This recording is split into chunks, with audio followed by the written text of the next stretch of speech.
Happy Facebook Live Day! This is Jessica Weaver, and I am so excited because my Strong Retirement Club, we meet tonight. We have done a kickoff wine tasting night. We've done our first me time, motivation and education, our virtual session, and this time we're meeting in person again, and I'm so excited. And what I want to talk about today is, hi Jennifer, I had a speaking engagement on Sunday. And a woman came up to me and she goes, yeah, my advisor told me that I have enough money to last until I'm 85. Okay. Well, guess how old she was? 82. Yes, 82. So yeah, she has 3 more years to live and have money. And then I don't know what her plan is after that. So immediately at first I said, well, you really should get a second opinion. 1 and 2, you need to take a hard look at this. What is really going on here? And I see people my age or 40s and 50s, I tell them, you probably are going to live to 95. I like to plan until at least 98, 100. And they think, that's so far away. I do not want to live that long. But take this woman. She's 82. She's got her mind. She's very active. She has some money, enough to last her 3 more years. So what do you think? She doesn't want to just end her life and stop doing all these things she wants to do and that she is doing because she runs out of money. So how do we make sure that doesn't happen for you? And it's actually what we're going to talk about tonight at my Strong Retirement Club, where we are focusing on properly funding your lifestyle. And 2 recommendations I tell people is to do a dry run in 2 different ways. The first way is to use a retirement tool, a calculator, analysis, some sort of program to project out what your retirement will look like with your money. In order to do that, you have to make a few assumptions. We have to see, what are your expenses, where's your income coming from, what are your assets, what are their investment returns going to be, inflation, taxes, changing states, changing cost of living, all those different things. We have to make some assumptions, but at least we'll give you a good idea over 30, 40 years how you would be if you did live based on those assumptions. The trick is you have to find a good calculator. We have had people who come to us and they say, yeah, I've done the calculators online. There are a lot of free ones online. There's some that you pay a low cost. They say one calculator shows me running out of money in my 80s, and another one shows that I have $10 million left when I'm 95. Well, there's a big gap. So you have to find one that actually works and works well, and also that you're putting in the right information.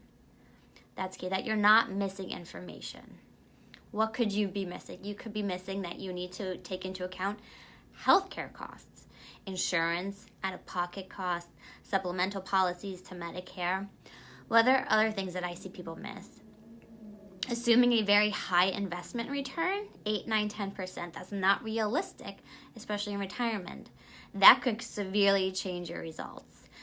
Taxes could be completely different. You could be putting yourself in the wrong income tax bracket. A few different ways that you could sabotage your plan. So you need to use one that actually works and is realistic.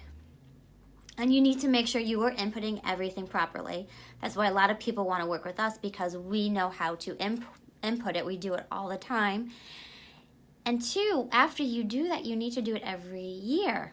Because like I said, the taxes can change, inflation can change, your healthcare costs can change, your living expenses can change, market returns can change. So we always need to update it every year so that 5, 10 years doesn't go by and now you're 82 and you only have enough money to last 3 more years. This is happening. This woman told me, so I know it's happening. It's not just happening to her, it's happening to other people. And another thing you need to think about is, are your living expenses that you're putting into this software, are they realistic? Are you really going to just live on a few $1,000s a month? Probably not. So start tracking your expenses. So it's kind of like doing a dry run. Am I only spending $50 on electric every month? Probably not. Or my property taxes, are they always going to stay this amount? They're probably not. Am I eating out? Once you're retired, you have so much more time to eat out, to travel, go to concerts, shows, and those things cost money. So try living on the expenses that you say you're going to live on in retirement. And what I love to do is seeing how we can get your expenses down as much as we can coming up to retirement. Like paying off your mortgage, getting a car and getting it paid off. If you want to stay in your house and you need to do a renovation, do it while you're working, while you have income coming in, instead of having to take that money from a retirement account or your nest egg. What are the ways that we can lower your expenses, downsizing, moving out of state, moving to a cheaper place, a cheaper cost of living? We have people who move from New Jersey to Delaware, to Florida, the Carolinas, basically anywhere out of the tri-state area, and they'll save $5,000, $10,000, $15,000 a year just on the property taxes.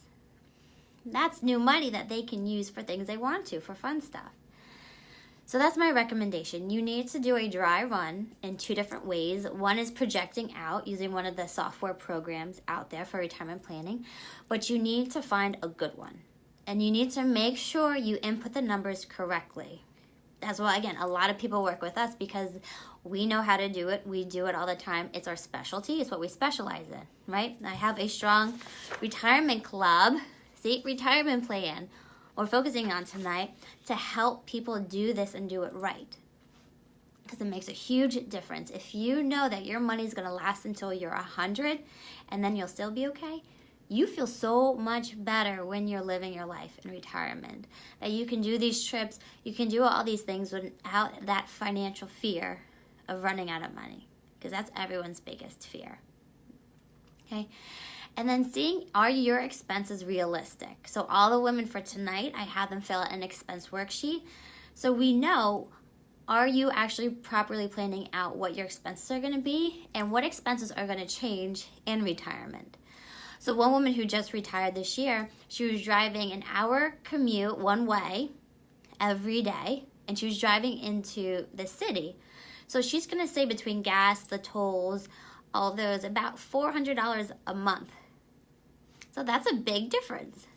So think about, she doesn't need business suits anymore. She doesn't need a lot of the expenses for work, her career. But she's going to have other expenses, eating out more. She's already traveling more. She's got all these trips planned. So be realistic with yourself, because if you're not, you're only hurting yourself. You're not hurting me, you're hurting yourself, all right? So I can't wait for my event tonight. My office is a mess as I have all my stuff to get ready for it. If you are interested in finding out more about the club or more about your own retirement, I have 2 retirement roundtables coming up this month, next week actually, and in October. Next week's is already full. It's been full for probably about a month already. It's been very popular, these events. The next one is October 11th. There are a few spots left. So if you're interested, go to my website, strongretirementclub.com, and you'll get the information for the event and how to sign up. All right. Thanks for joining me today.